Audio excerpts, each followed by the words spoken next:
કેમ છો મિત્રો? મજામાં ને? મજા આવે છે ને? હવે તો ગઈકાલે જે તમને પ્રશ્ન કર્યો હતો ને પ્રશ્નનો સૌથી પહેલા તો આપણે જવાબ લઈ લઈએ કે પ્રશ્ન શું હતો યાદ છે? ભારતના શિક્ષણ મંત્રી.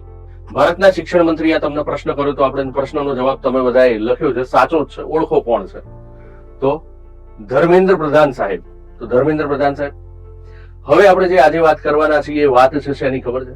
ડિજિટલ ક્લાસરૂમ અને ગ્રીન સ્કૂલ કોન્સેપ્ટ પર જે ફોકસ કરવામાં આવે છે એવી સરસ મજાની યોજના ભારત સરકારની, જેને ભારત સરકારે 2022માં કઈ તારીખે શરૂ કરી હતી એ કમેન્ટમાં તમે લખજો.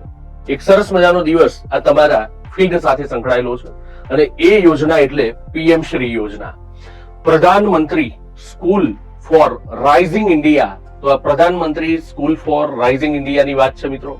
અને આ રાઇઝિંગ ઇન્ડિયા, પ્રધાનમંત્રી સ્કૂલ ફોર રાઇઝિંગ ઇન્ડિયા નો સેકન્ડ ફેઝ શરૂ થયો છે. બીજા ફેઝમાં 14,500 શાળાઓને લક્ષ્યાંક કરવામાં આવેલું છે, લક્ષ્યાંકમાં લેવામાં આવેલી છે અને 14,500 થી વધુ શાળાઓને અપગ્રેડ કરવામાં આવી રહી છે.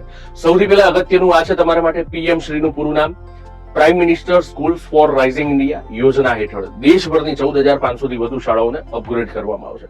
શેની ઉપર ફોકસ કરે છે આ બીજા તબક્કાની અંદર?